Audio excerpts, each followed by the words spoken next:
Do you think ESG governance, specifically moral governance, social governance of organisations, will at any point tie into this as groups keep pushing ESG initiatives and the like?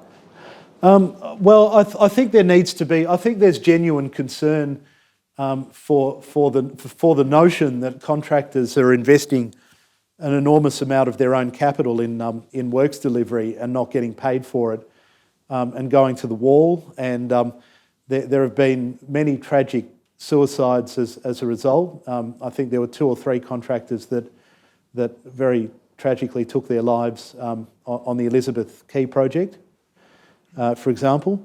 One who was working right alongside my guy who wasn't being paid, and I got them paid, but yeah, others didn't get paid, took their lives. It's a serious issue. It's acknowledged as such. There's mates in construction.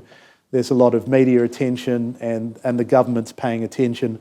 But I think there's a lack of awareness, because if you look past the if you look underneath the tragedy of it and look at what people are saying about the causes of it, you get calls for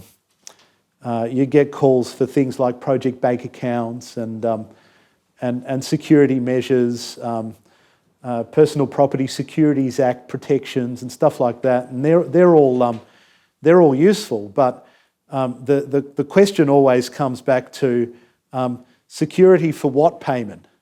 The evil of these clauses is that they deprive you of your contractual entitlement, which is the only source of entitlement to payment that all these other mechanisms are seeking to secure in the first place. So you can have all the security in the world, but there's no pot of gold behind the bars that you're putting up. There's no pot of gold in the safe. You've just got an empty safe. So I think it starts with an awareness of what the root cause of the problem is. And there are other causes, more practical causes, but the root legal cause is these provisions that never give you a right to payment that's capable of being secured.